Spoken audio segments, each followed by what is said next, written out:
me go back to the first question of the briefing. I know you said not a lot's changed since yesterday and that it's a personal matter, but from a presidential perspective, is there any possibility that the president would end up pardoning his son? No. Well, I just said no. Your son Hunter is on trial, and I know that you cannot speak about an ongoing federal prosecution. But let me ask you, will you accept the jury's outcome, their verdict, no matter what it is? Yes. And have you ruled out a pardon for your son? Yes. So that was a fucking lie. Reset TV, what's happening?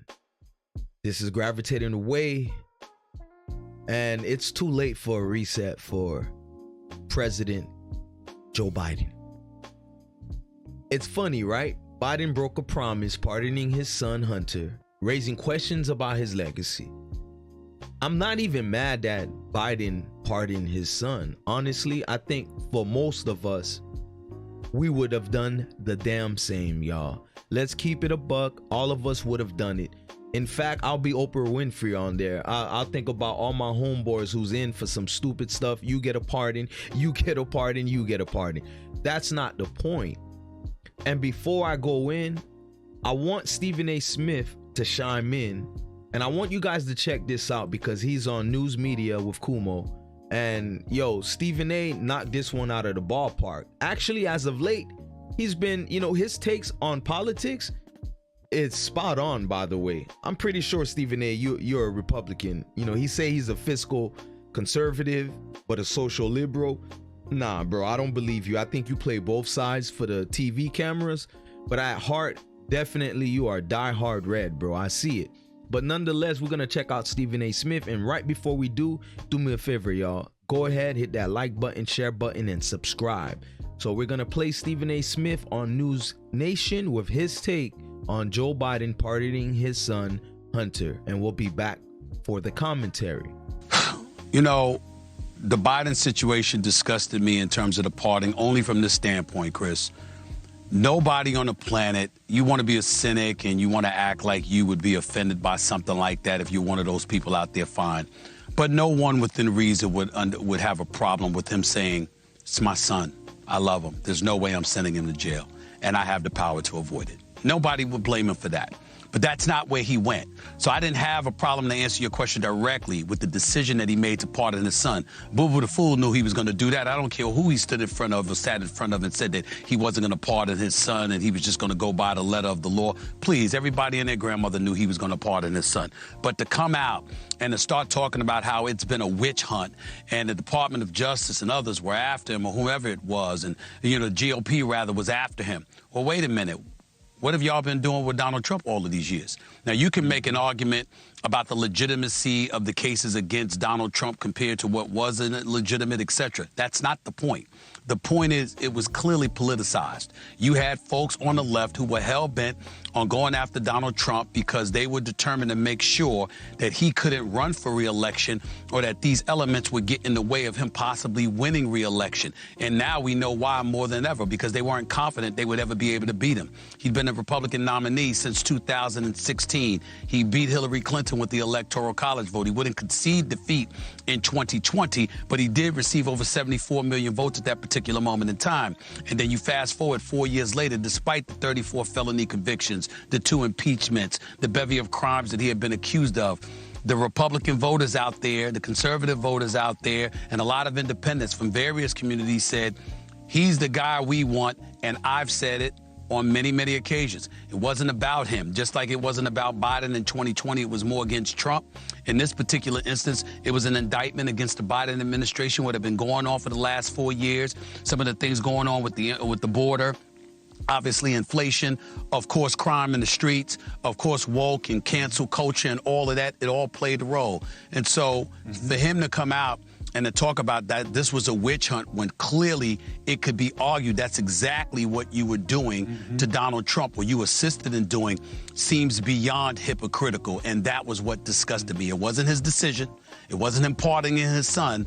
It was the weak, pathetic explanation that he gave, which has most critics just shaking their heads and raising their eyebrows and saying, what nerve you have. Wow, Stephen A. really Yo, I really felt that one because it's how I think.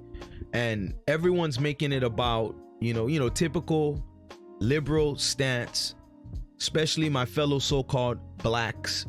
I'm black, I gotta speak to us real quick. Anytime the Democrats has a gotcha moment, everybody reverts back to what Trump did. I would say this and move on real quick. All you're showing me is that we're all a part of the same circus, and there's those of us that entertains it and those of us that joins in on the shenanigans. So when I saw a bunch of black women and so-called men crying when Trump won, right? The day after the election and the following days after, you would think World War II just happened. And I'm talking about going back to 1939. You would think like it just started again or something. The way most black folks were reacting, almost as if Trump was never president before, because all we heard was the fear mongering of the world is about to end. Never mind the fact that your president, Joe Biden, if y'all haven't been paying attention, because I know a lot of y'all don't care, and to a certain degree, I mostly focus on my family, but nonetheless, the world is at war, y'all. Syria just jump-started a war that I thought was finished back in 2016. Well, that's going on again. Russia is still at it, going on year 3 with Ukraine. Israel is fighting, Gaza and starting new wars. It's a mess right now. I fear that, President Joe Biden, before he gets out of there, because I don't know who's running this country. We know it's not Kamala Harris. It can't be Biden, but before Biden leaves, I feel a severe escalation that could affect us all economically, financially, physically, you name it, socially. It will change the game. But nonetheless, when you hear Stephen A. speaking, right, on this matter of Joe Biden pardoning his son Hunter, again, y'all like to make it about that people are mad he pardoned his son. It's not that, it's the hypocrisy, man. Because Joe Biden had repeatedly denied that he was going to pardon his son, right? And then on Sunday evening, right after Thanksgiving, at a moment where the American public's attention was decidedly elsewhere, he announced he had changed his mind. What a surprise. Look, again, I gotta reiterate this. I'm not mad that he did it, but I just wanted all you black liberals who are forever Democrats and going blue no matter who, I just want you to understand you are a part of this circus. You like to put yourself in this position where you are holier than thou, but you are a part of this circus and you are witnessing it unfold.